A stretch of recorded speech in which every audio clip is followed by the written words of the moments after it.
What's the verse? 17.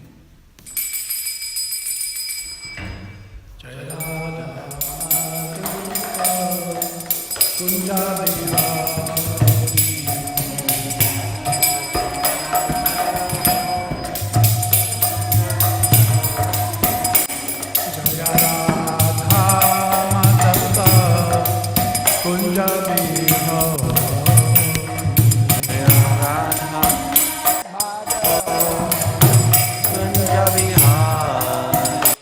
Jaya Gopi Jana Vallabha Girivara Dhari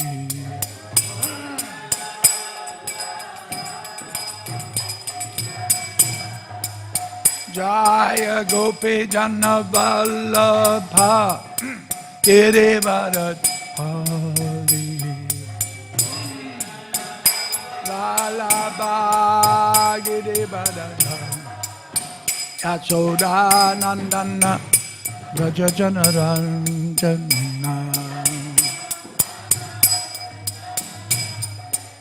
Yasoda Nandana Braja Janaranjana Jamuna Tira Banachari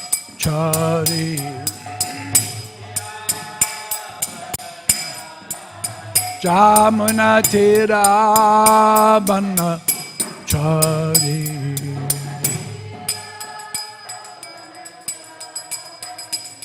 Jaya Radha Madhava Kunja Bihari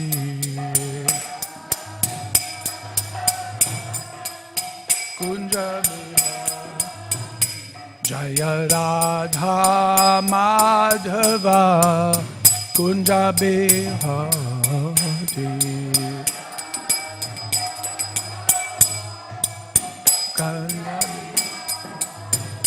Jaya Gopi Jana Vallabha Girivara Dhari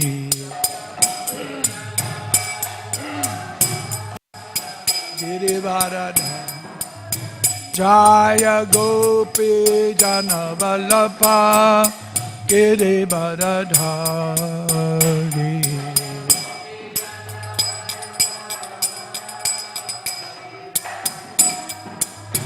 Yashoda Nandana Braja Janaranjana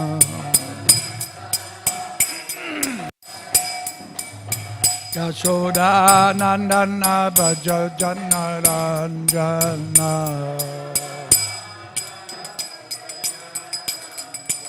Jamuna Tira Banachari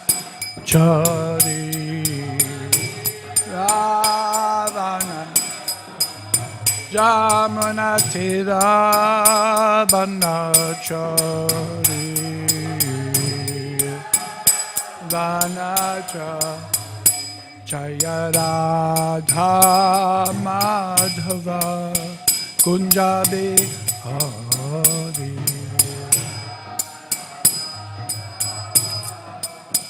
Kunja Bihari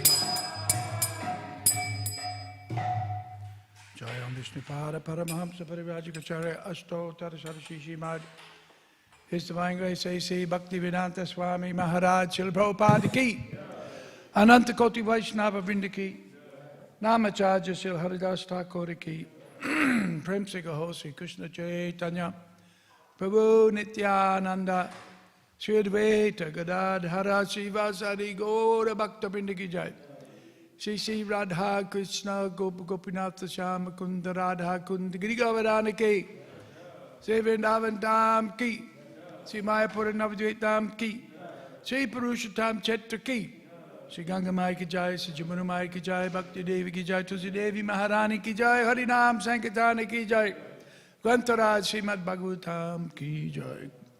Oh glories to the assembled devotees. Oh glories to the assembled devotees. Oh glories to the assembled devotees. Oh glories to Sri Sri Guru and Gauranga. Oh glories to Srila Prabhupada.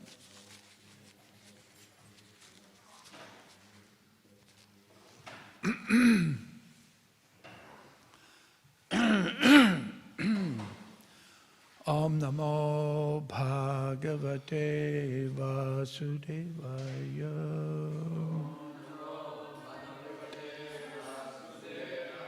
Om Namo Bhagavate Vasudevaya. Om Namo Bhagavate Vasudevaya. Bhagavate. Om Namo Bhagavate Vasudevaya.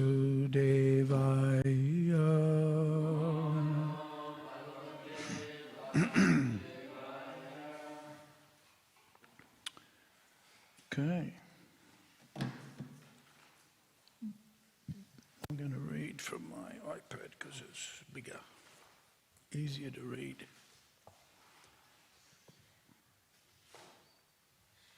So we're reading from Śrīmad Bhāgavatam, Canto 9, which is called... Who knows what Canto 9 is called?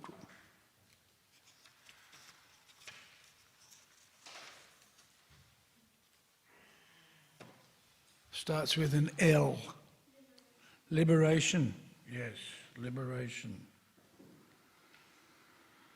And we're looking at... Yesterday we were looking at text 15 and 16, today 17. Now a lot of these verses don't have any purports. So we we will read quite a bit of this chapter. But starting with text 17, Taistasya Chabut Pradhanam Tumulam Lo Mahashanam Yamaya Bhalayranayad Daityanabhyayuramridhe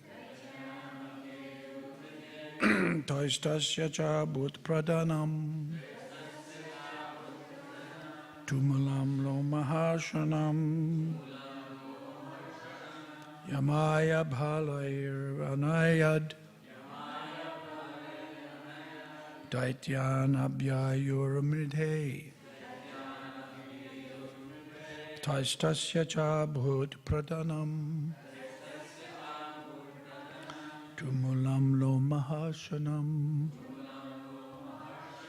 Yamaya Bhalayranayad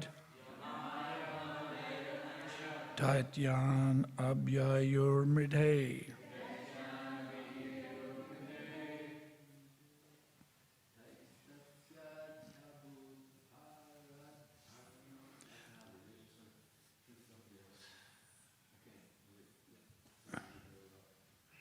You want a book?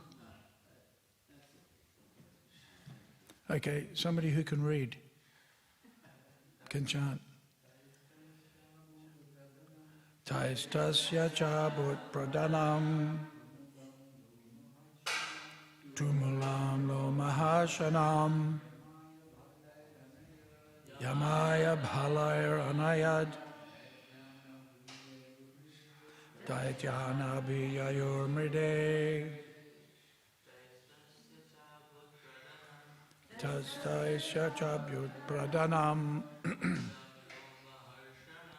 Tumalam Lo Mahashanam Yamaya Anayad Daityanabhyayuramridhe. Ladies? Taistasya Chabut Pradhanam Tumulam Lo Mahashanam Yamaya Bhalayranayad Daityanabhyayuramridhe. Tai, with the demons. Tasya, of him. Puranjaya, cha, also. Abut, there was. Pradhanam, a fight. Tumulam, very fierce. Lomahashanam, the hearing of which makes one's hair stand on end. Yamaya, to the residence of Yamaraj. Balai, by arrows. Anayat, sent. Daityan, the demons. Abhiyayu, who came toward him. Mridhe, in that fight. There was a fierce battle between the demons and Puranjaya. Indeed, it was so fierce that when one hears about it, one's hairs stand on end. All the demons, bold enough to come before Puranjaya, were immediately sent to the residence of Yamaraj by his arrows. So he killed them, effectively.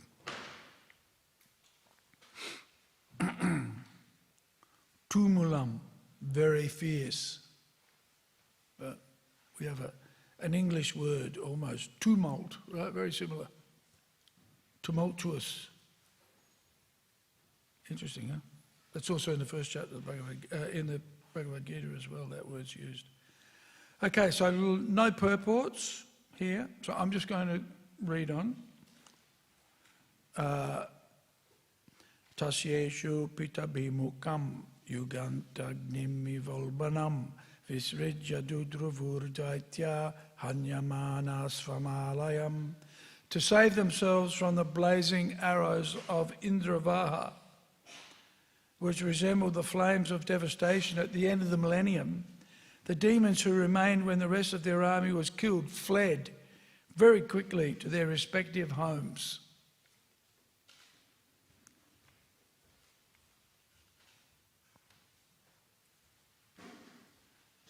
Chitva param danam saravam shastrikam vrajrapanaye pratyayatzchat sarajashir iti nama birahritaha. After conquering the enemy, the saintly king Puranjaya gave everything, including the enemy's riches and wives, to Indra, who carries a thunderbolt. For this, he is celebrated as Puranjaya. Thus, Puranjaya is known by different names because of his different activities. Okay. Who was in class yesterday? Who was in class the day before? Right, okay. Can you tell me, this is a quiz, right? Can you tell me what the other names of Puranjaya were?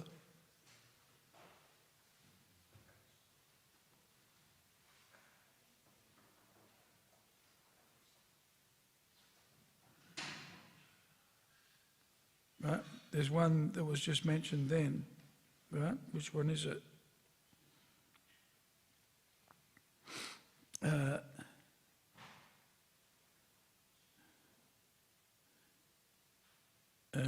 Previous verse.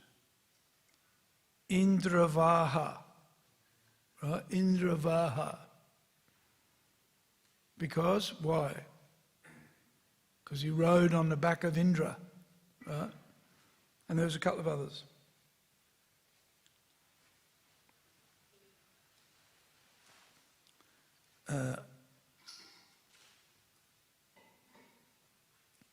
Kakutsta.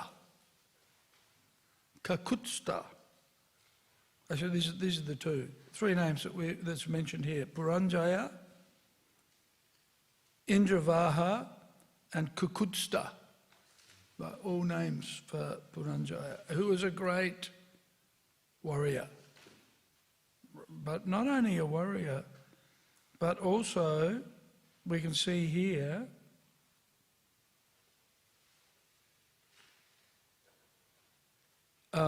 in this verse, what is it? 19, he's also very detached. Interesting. He was riding on the back of Indra, who's the king of the demigods, right? So very, very powerful. Very powerful personality.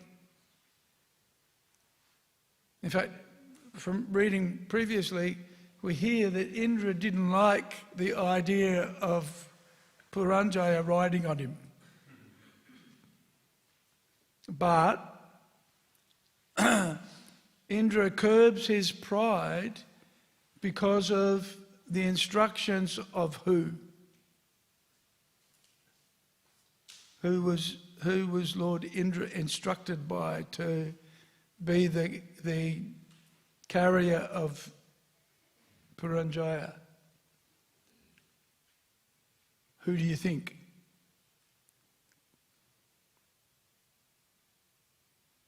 Who's instructing Indra?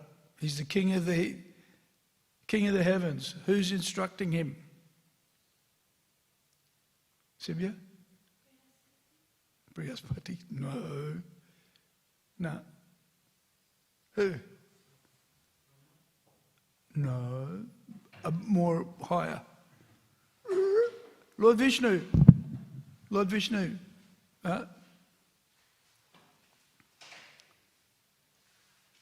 So, Puranjaya, very powerful, fighting on behalf of the demigods to, it's the age-old conflict, right, between the demons and the demigods. Have we heard about that before? Only a few times in the Bhagavatam, right? And Puranjaya was fighting on behalf of the demigods. After Indra was persuaded to swallow his pride. No? But then, interestingly, Puranjaya, who conquered all of the demons, that means he had control of their wealth, he had control of their positions, he had all of the possessions of the demons at his command. But what did he do with those possessions? What did he do? Raise your hands if you can remember. Zach. Gave it to Indra. Yeah, I'm fighting on your behalf. This now belongs to you. So that's an indicative of detachment, right? Detached. Very interesting.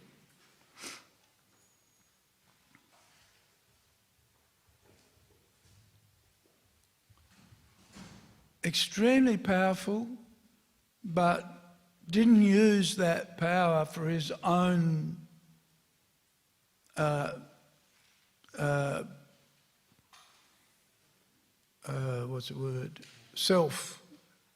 selfishness, which is a feature. This is also a feature that we see amongst very, very saintly kings. Like Maharaj Parikshit is a very, very saintly king and a very powerful emperor. But within a flash, according to the indications of the Supreme Lord, can just walk away. Right? Detached at the same time. Very interesting. So powerful, and part of that power is matched by their renunciation. Now I think about it. Does it make sense? Makes sense, yeah. Okay, so we'll go on. Puranjayasya putro bud, anenas tatsuta pritu vishvagandhis tatas chandro, yuvanasvas tutatsutaha. The son of Puranjana was known as Anena. Anena's son was Prithu, and Prithu's son was Vishvagandhi. Vishvagandhi's son was Chandra, and Chandra's son was Yuvanashva. Got that? This is a long list here now. Sravastas tatsuto jena Sravasti niramame puri, brihadasvastu sravastis, tata kulvalyasvakaha. The son of Yuvanashva was Sravasta, who constructed a township known as Sravastapuri. The son of Sravasta was Brihadasva, and his son was Kuvalayasva. In this way, the dynasty increased. Ya priyartam utankasya dundu namassurambali sutanam ekavimsatya sahasrarabha ahanadvritaha. To satisfy the sage Utanka, the greatly powerful Kuvalayasva killed a demon named Dhundu. He did this with the assistance of his 21,000 sons.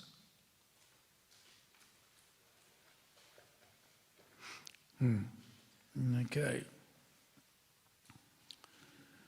Dundumara iti kyatas tatsutas te Jajvalahu dundur mukagnina sarve traya eva vaseshitaha tridashva kapilasvascha padrasva iti bharata tridashva putro haryasvo nikumbas tatsutas mitaha. O Maharaj Parikshit, for this reason Kuvalayasva is celebrated as Dundumara, the killer of Dundu. All but 3 of his sons, however, were burned to ashes by the fire emanating from Dundu's mouth. The remaining sons were Dridashva, Kapilashva and Bhadrashva. From Dridashva came a son named Haryasva, whose son is celebrated as Nikumba.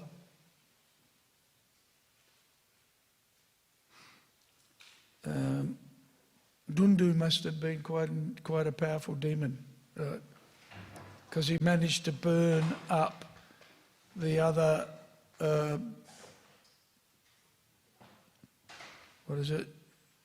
22,997 sons in the fight. So these are quite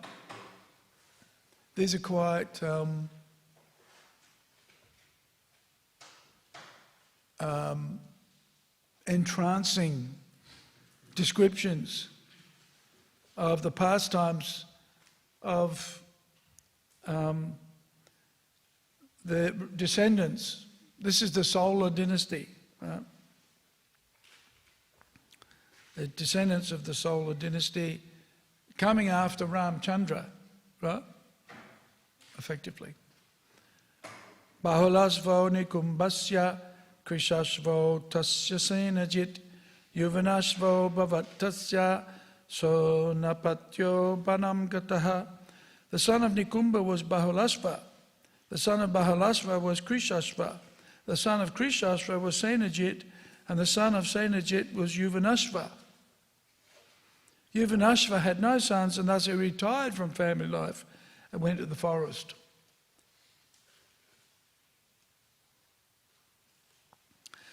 Bharya satena nirvina rishayosya kripalavaha ishtim smavatayam chakru aindrim te shushamahitaha. Although Yuvanashva went into the forest with his 100 wives, all of them were very morose. The sages in the forest, however, being very kind to the king, began very carefully and attentively performing an Indrajagya so that the king might have a son. Purport.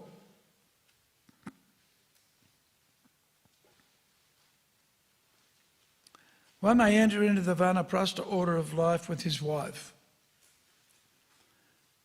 But the Vanaprastha order means complete retirement from household life.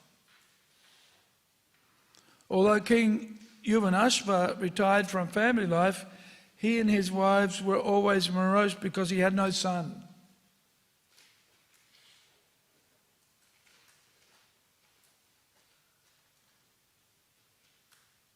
So the question may be, had they retired from family life or not?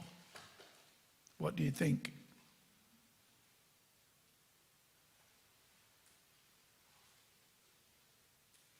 Are you thinking? Raise your hands if you're thinking. Okay, good.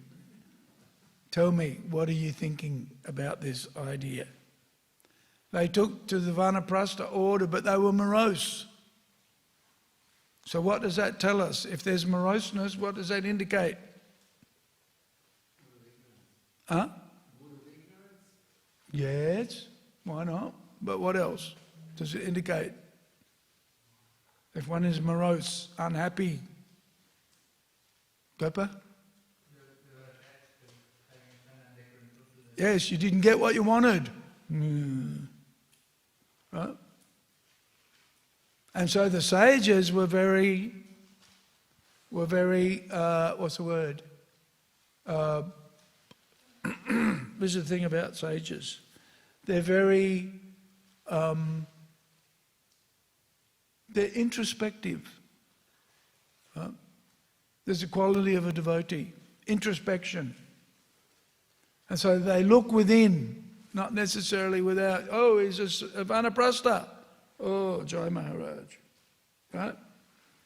But they could see that even though he was dressed as a Vanaprastha, internally he still wanted to have a son. Right? Interesting, huh? If we just looked at the external, we would see, oh, renunciate. But the sages are looking internally at his heart and the heart of his wives. So what did they do? We'll read on. Raja tad yagya sadanam pravishto nishita shitaha drishtva sayanam vipram stan papo mantra jalam swayam. Being thirsty one night. You ever experienced that? You wake up in the middle of the night and you're thirsty. Need to have a drink. Right? Experienced that? Yeah. The king entered the arena of sacrifice, and when he saw all the brahmanas lying down, he personally drank the sanctified water meant to be drunk by his wife. Huh? So this is interesting. Purport. Yagyas performed by brahmanas according to Vedic ritualistic ceremonies are so potent that the sanctifying of water by Vedic mantras can bring about the desired result. In this instance, the brahmanas sanctified the water so that the king's wife might drink it in the yajna.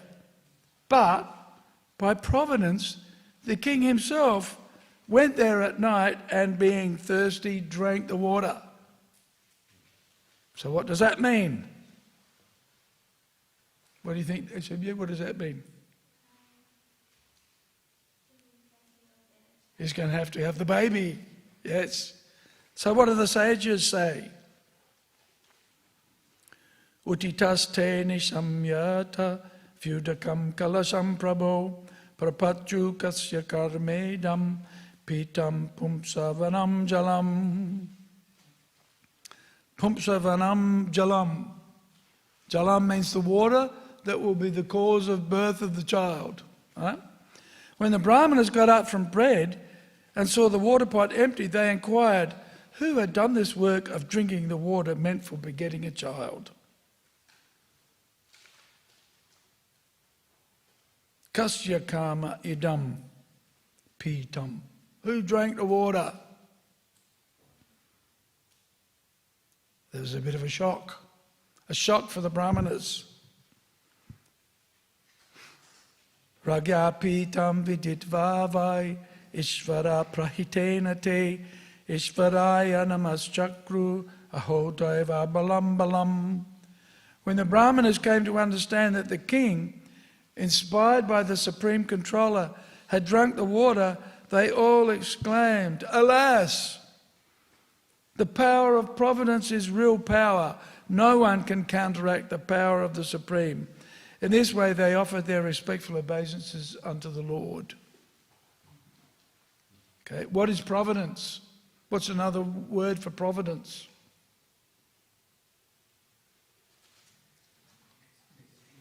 Huh? Destiny, yeah. What's another one? I agree with it. Fate. Yes, fate.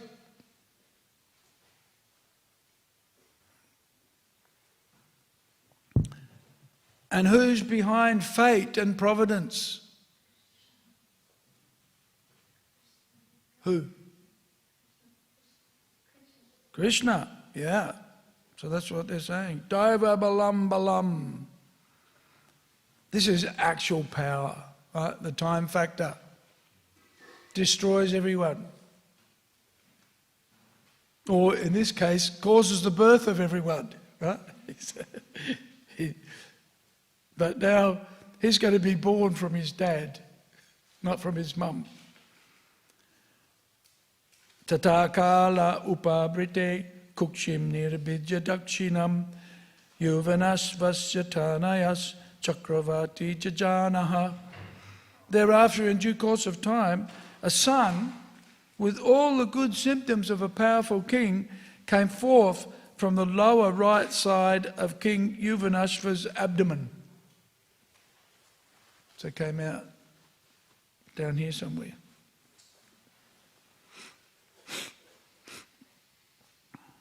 Some of these stories in the Bhagavatam are pretty, what's the word? Yeah, challenging. Huh? Who's ever seen a man give birth to a child before? Well, it's in the pages of the Bhagavatam. Huh? Or you know, Indra is the king of heaven, but he accepts the dress or the form of a bull. Well, just amazing. Kam dasyati kumaro yam stanye roru yate brisham mam dhata vatsamarodi itindro deshinim adat. The baby cried so much for breast milk that all the brahmanas were very unhappy. Right? Who will take care of this baby, they said. Who likes to hear the sound of a baby crying? Especially when it wants to be fed. Hands up if you like that sound. Nobody likes the sound. So the brahmana say, who's going to feed the child?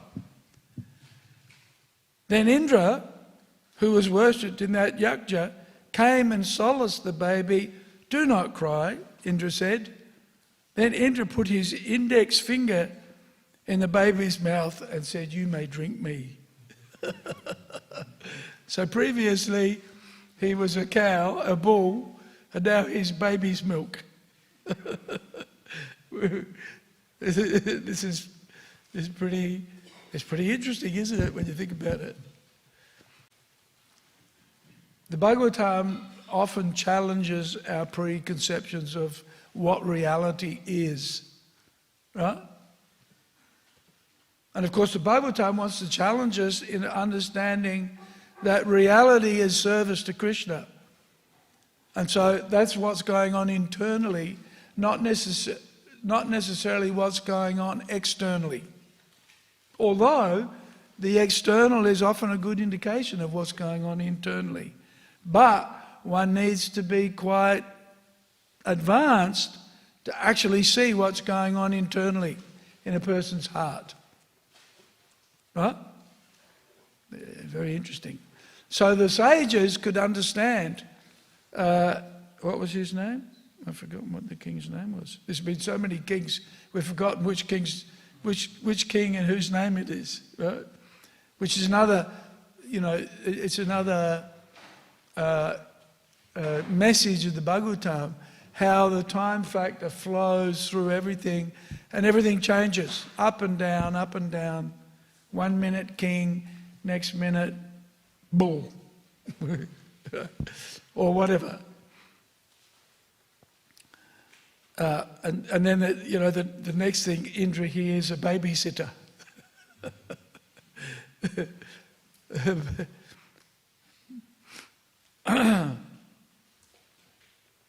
Namamara pita tasya vipra deva prasadataha Juvanashvo tatraiva tapasa siddhimanvagat. Because Yuvanashva is the king, the father of the baby, was blessed by the Brahmanas, he did not fall a victim to death. Right? After this incident, he performed severe austerities and achieved perfection in that very spot. Right? So, another amazing description of a personality who conquered death. He didn't have to die. And took advantage of that to perform austerities to perfect his existence. And it's mentioned here, Siddhim. Tapasa Siddhim Anvagat. By the performance of tapasya, he attained perfection. Let's see what that perfection is. Let's see if the perfection is elaborated on in the next verse. Trasadasyuritindronga vididhe nama yasyavai yasmatra santi hyud vigna dasyavo ravanadaya yovanasvo tamandata chakravatya vinanim prabhu saptadvipavatim eka sasatchuta tejasa. Doesn't mention what the perfection was. Mandata, the son of Yuvanashva attained perfection, his son was the cause of fear for Ravana and other thieves and rogues who caused anxiety. O King Parikshit, because they feared him, the son of Yuvanashva was known as Trasadasyu. This name was given by King Indra. By the mercy of the Supreme Personality of Godhead, the son of Yuvanashva was so powerful that when he became emperor, he ruled the entire world, consisting of 7 islands without any second ruler. Well, very powerful. Ijecha yagyam kratubi atmavid buridakchinai sarvadeva mayam devam savatmakam matindriyam travyam mantro vidir jagyo yajamanas tatart vijaha dharmo deshas chakalascha savam etadyadatmakam. The Supreme Personality of Godhead is not different from the auspicious aspects of great sacrifices, such as the ingredients of the sacrifice, the chanting of Vedic hymns, the regulative principles, the performer, the priests, the result of the sacrifice, the arena of sacrifice, and the time of sacrifice. Knowing the principles of self-realization, Mandata worshipped that transcendentally situated Supreme Soul, the Supreme Personality of Godhead, Lord Vishnu, who comprises all the demigods. He also gave immense charity to the Brahmanas, and thus he performed yajna, to worship the Lord. Text 37. Yavat surya udete sma yavatscha pratishtati tat sarvam yovanaspasya mandatu chetramuchyate. All places from where the sun rises on the horizon, shining brilliantly, to where the sun sets, are known as the possession of the celebrated Mandata, the son of Yuvanashva.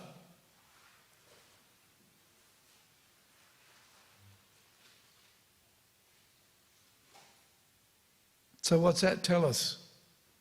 What's that tell us about Mandata? Do you think? What does it tell us? Wherever the sun shines, he's in control. What does that tell us about Mandata?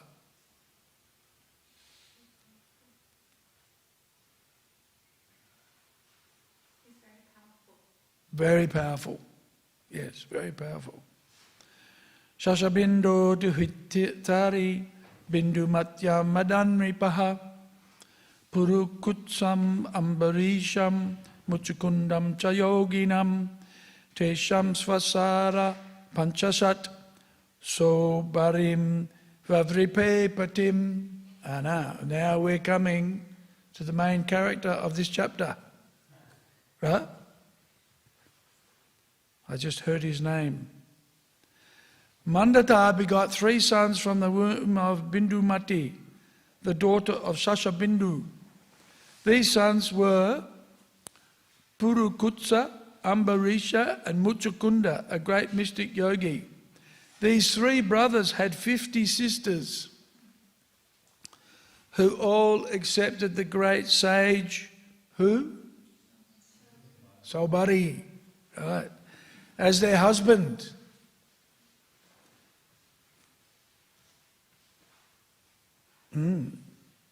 So we've heard of Ambarish, not sure if it's the same Ambarish, and Muchukunda, great mystic yogi. But now they had 50 sisters who all married Saubari Muni. And there's a purport here. We'll finish at this verse, this set of verses. Yamanun anta jale magnas tapyamana param tapaha nivritim mina rajasya. Mina rajasya. What does that mean? Mina, what's Mina mean? Fish. And Rajasya, what does that mean? Huh? What does that mean? Mina Rajasya. You think? Huh? Louder? Something to do with fish? Yes, a kind of fish. Huh? Oh, king of fish. Yeah, Prabhupada translated it as a big fish. Big fish. Drishtva maituna dharminaha jatos priho nripam vipra kanyamekam ayachata sopyaha griyatam brahman kamam kanya svayam vare. Subari Rishi was engaged in austerity. And it's very interesting, in the Bhagavatam, we find this austerity, but then sometimes a lot of sense gratification, right? Challenge for the devotee. Sense gratification, renunciation. Huh? So that's kind of indicative of this story. Subari Rishi was engaged in austerity. Right? Deep in the water of the river Jamuna, a bit like Yuyutsa, he went to the forest and took, vanaprastha, but still within his heart there was still material desires. Very interesting. Saubari Rishi was engaged in austerities deep in the water of the river Jamuna, and we've heard that austerities can bring perfection. Right? Interesting. Huh?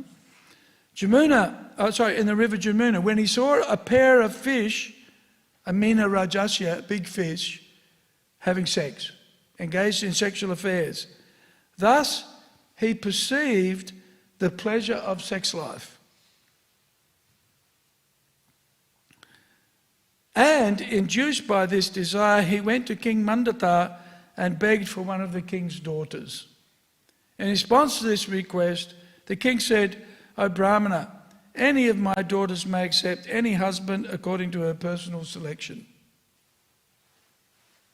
So in other words, take your pick. Purport. This is the beginning of the story of Saubari Rishi. According to Vishwanath Chakravarti Thakur, Mandata was the king of Mathura. So very elevated devotee then. And Saubari Rishi was engaged in austerity while submerged deep within the river Jamuna. When the rishi felt sexual desire, he emerged from the water and went to King Mandata to ask that one of the king's daughters become his wife. Amaganatimirandasya Gyananjana Salakaya Chakshuram Militam Jena Tasmaya Shri Gurave Namaha Shri Chaitanya Manobishtam Stapitam Jena Bhutale Swayam Rupakadamayam Dadati Svapadantikam Mukam Kuroti Vachalam Pangum Langayate Kurim Yat Kripa Tamaham Bante Shri Gurum Dinatarinam. Austerity, right? But just happened to open his eyes and saw a big fish having sex, right? And you know, fish, but it's interesting, isn't it? Fish are like the coldest of animals, the coldest of living entities. But still, that the act of that, the engagement of the two fish, impelled within the heart of Saubhari Muni the desire to enjoy the pleasure of engaging the senses with the objects of the senses. And of course, as we read in the Bhagavatam, in the Bhagavad Gita, you know, the attraction for the sensual pleasure of sex life is very powerful, right? Very powerful. And difficult to withstand, even for those who are performing austerities. Well, how many thousand years was Saubhari Muni meditating? Did it say? Long time, right? And he's a very advanced yogi, yet wasn't able to, you know, in the Bhagavad Gita, Krishna describes how any one of the senses can drag the mind away, right? Even from those who have dedicated their lives or their efforts to self-realization. And of course, that's the goal of a devotee, is that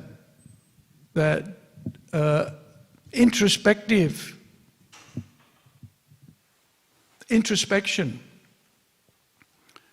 Whereas Prabhupada makes the point, you know, there are two types of people. There are those who are introspective and those who are extravagant, he says, extravagant. But it's very interesting because how Prabhupada uses the word extravagant is maybe different to what we think of extravagant, right? And if you look in the dictionary at the meaning of extravagant, one of the meanings is extravagant, right? Extravagant, we call it extravagant, right? But extra means outside of or beyond, and the Latin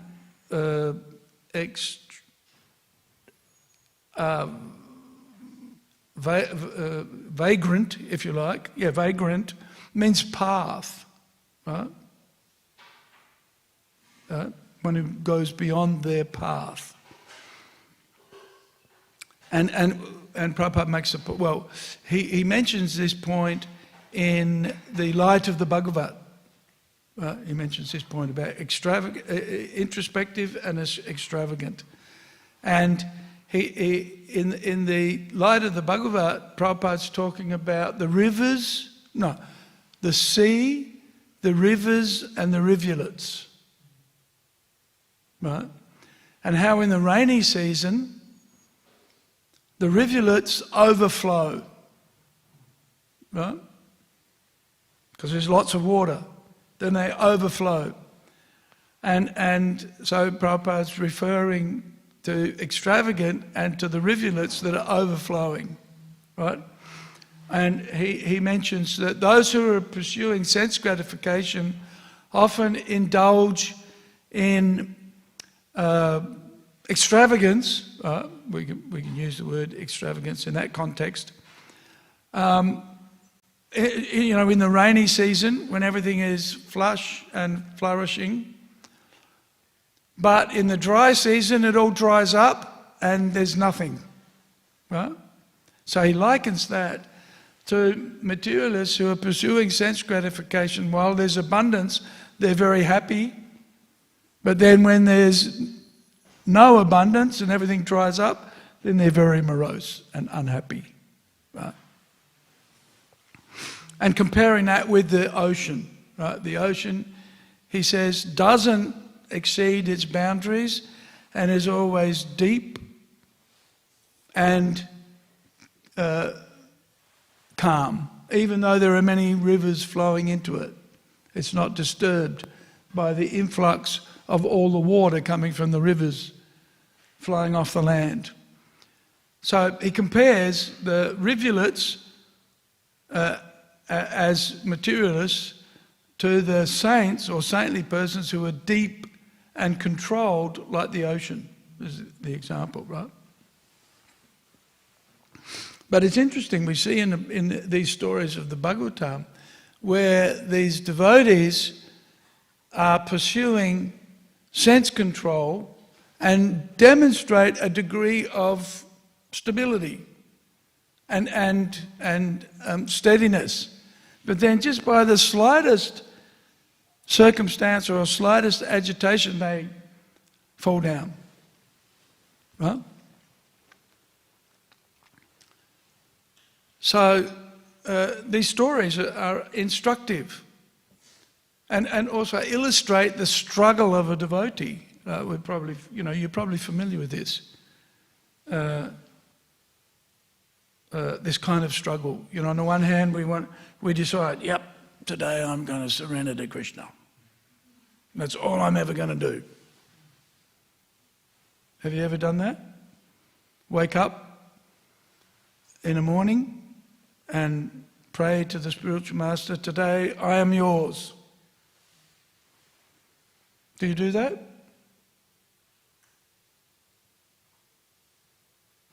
Hello? Anybody out there? Yeah, we do it. But then, do we get distracted? Have you ever been distracted? Raise your hands if you have never been distracted.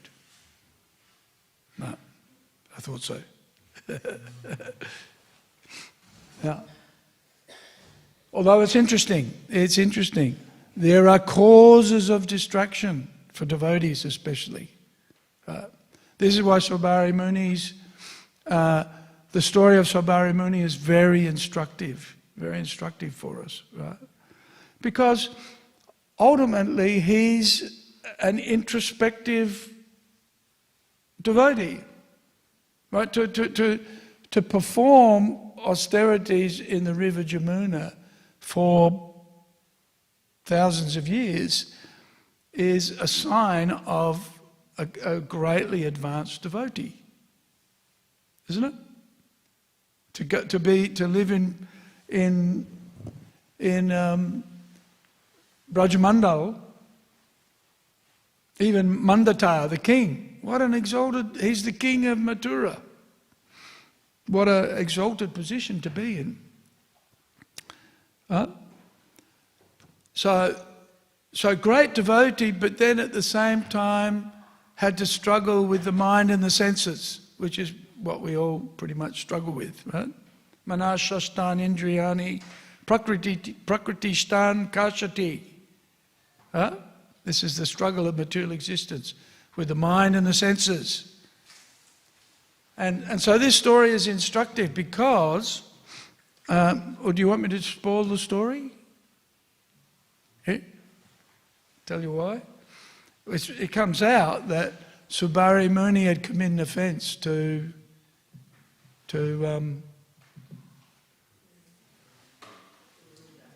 Garuda. Yeah, Garuda.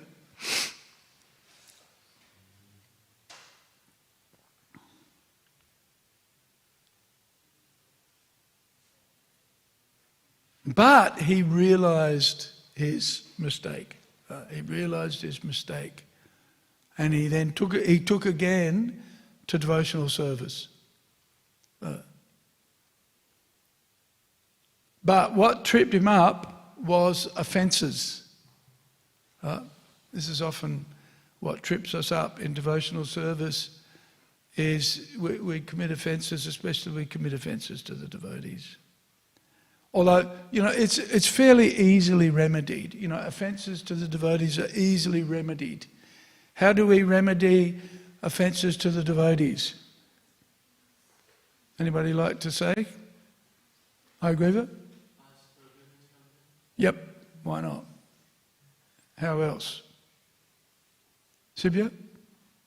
How do you atone for offences committed to the devotees, namely your brother and sister? Huh? Yeah, serving. Give them a gift. Give them a burfi. Huh? All will be forgiven. Yeah, giving gifts. Giving. Or, what does Prabhupada, in our morning program, what does Prabhupada introduce pretty much? Because most of our offences are not that, they're not that big, really. So how do we atone for offences in the morning program? Chandrika. Yeah, vanchakalpatarubhyascha kripasindubhya evacha patitanam pavanebhyo vaishnavebhyo namo namaha. Easy, huh? That gets rid of all the little ones anyway. If there are major offences, then we might have to do something more serious to atone for those misdemeanours. But look what happens if we don't. If we do commit serious offences to the devotees, look what happens. One can be distracted from our devotional practice.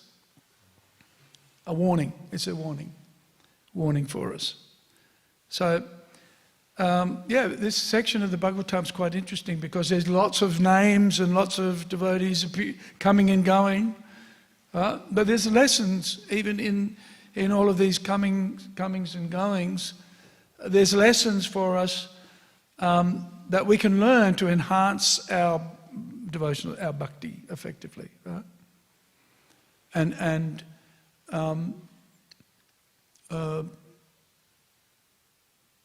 exercise also, which is a more subtle lesson, is how to engage in devotional service, but at the same time also manage our material proclivities, right?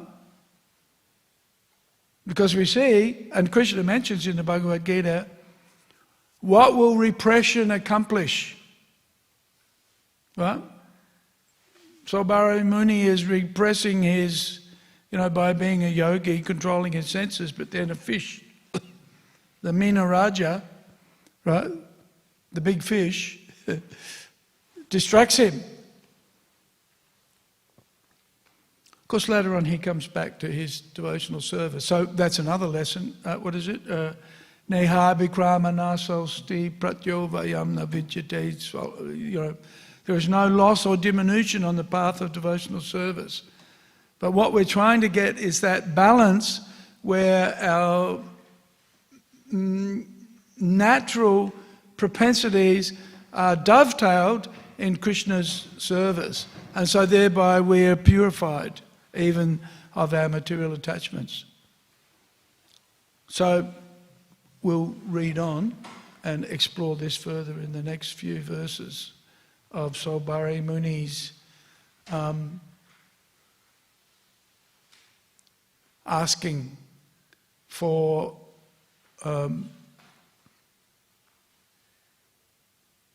I've forgotten who the king was, Mandata's 50 daughters. He just wanted to marry one of them.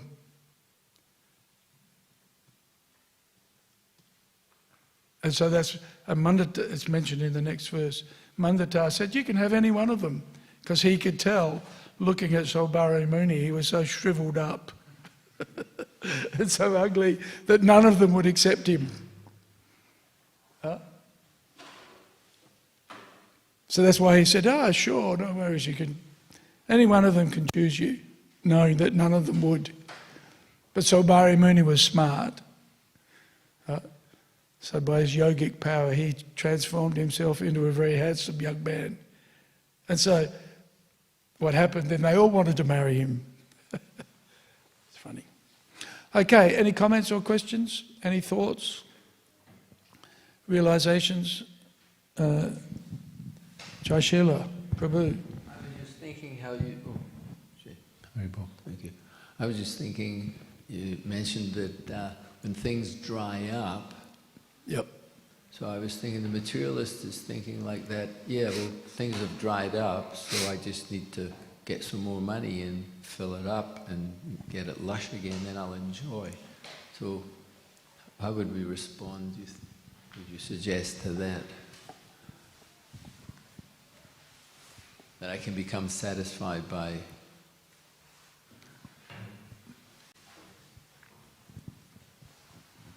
Well, I think naturally a devotee likes to remain steady and focused on their spiritual identity, right? On their relationship with their guru, relationship with Prabhupada, relationship with Krishna, service to the deity. And so the desire for and the effort required to enjoy from the material perspective is a distraction, can be a distraction, and very much for for those who are not introspective, that's all they're focused on, right? And so that means then they go through this cycle of sukha dukkha, right? Happiness and distress.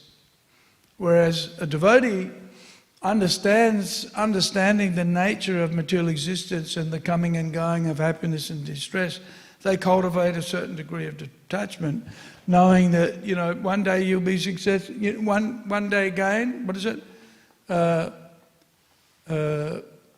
Labo, gain or loss, jaya jayo, victory or defeat. Right, so the devotee understands that flow of material existence, and so aims to be detached. Dutifully they'll go about their work or their vocational responsibilities, right? But try to remain detached in order to be steady in their spiritual practice, because they know that, and their experience is, my happiness actually comes from making spiritual advancement, not by accumulating money in a bank account. Right? And you know what it's like.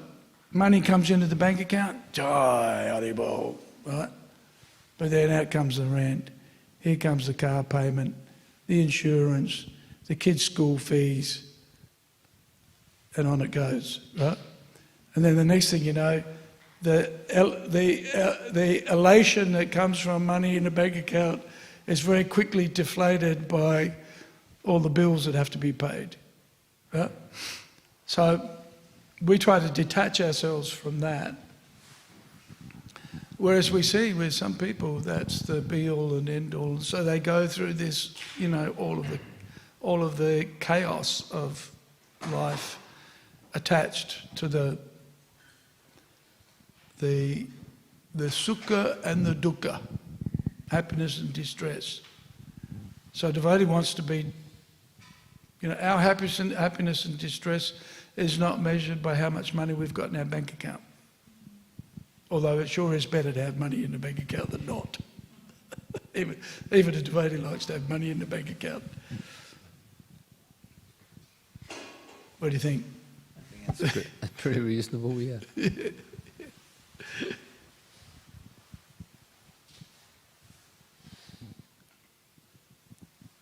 Any other thoughts?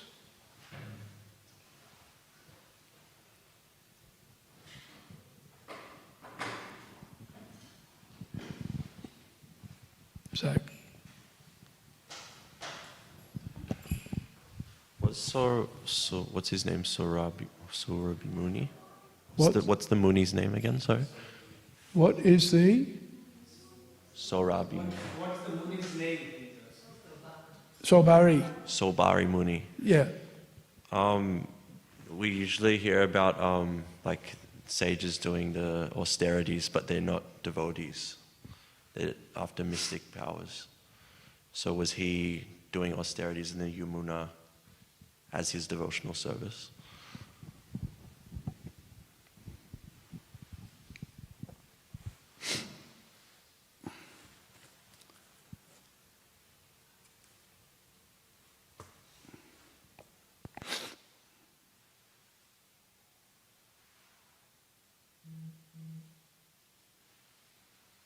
Okay, the gas is going to be back on in an hour's time. No, 3/4 of an hour. That's good. Now, okay, let's have a look here. You know, sometimes in the Bhagavatam, austerity is synonymous with devotional service, right? There's kind of a merging of the two concepts. Although we know, Prabhupada explains that austerity simply for austerity's sake may not bring about devotion, right? But we see broadly in the Bhagavatam, in the Bhagavat conception of existence, austerity means tapasya, and tapasya means sense control, right? And so it's interesting, in the Bhagavad Gita, Krishna says that one should not teach the Bhagavad Gita to a person who's atapasya. They're not sense controlled, right? Bhaktasya, they're not a devote, they're not a bhakta, right? And Ashrushrave, which means somebody who's engaged in sadhana, right? So, broadly, devotional service means tapasya, right? Sense control. Got to get up in the morning, right? Go to Mangalarti, chant your round. And so there's sense control in that engagement. It may not be, what I used to think of austerity as going to the Himalayas and, sitting on a nice block. Right? So that's like a traditional notion or idea of an ascetic, one who's performing austerities, right? But if you look at the practice of bhakti, it's sense control and mental control. So it also has characteristics of austerity. So there can be, what do we call it? They can be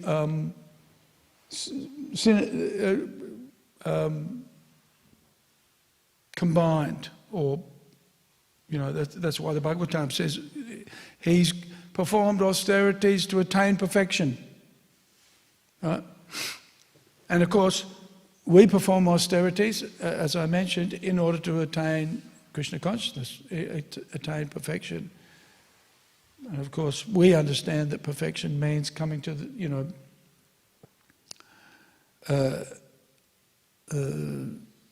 coming to the stage of devotional service is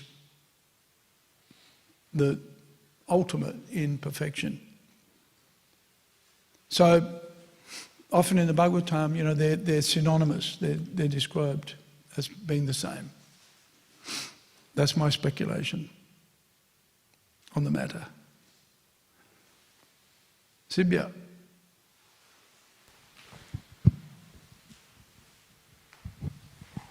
Prabhu, thank you for the nice class.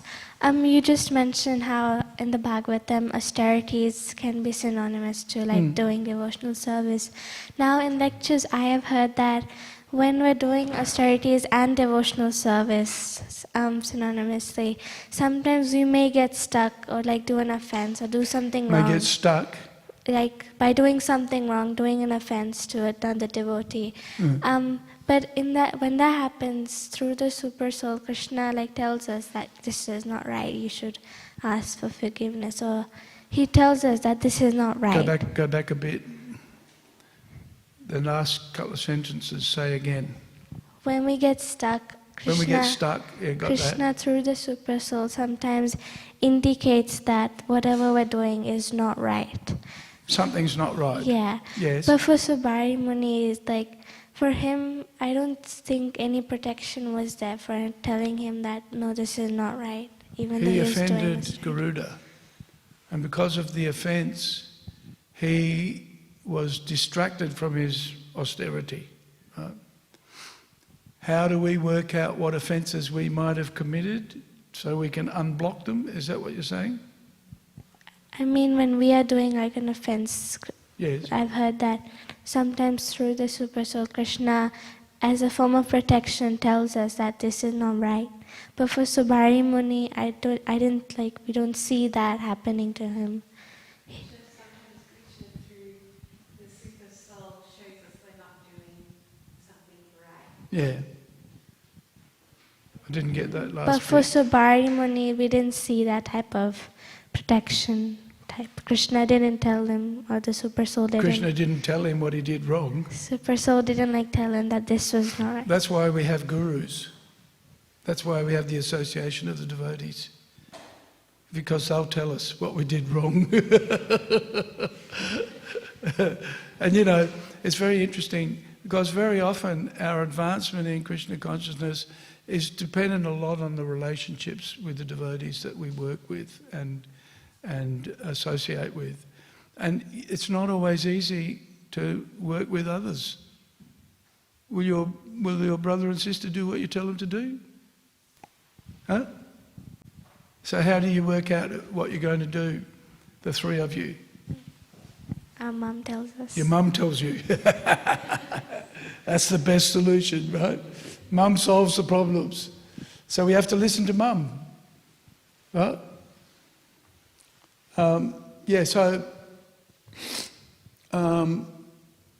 In the Sankirtan movement, we have to associate with a lot of devotees.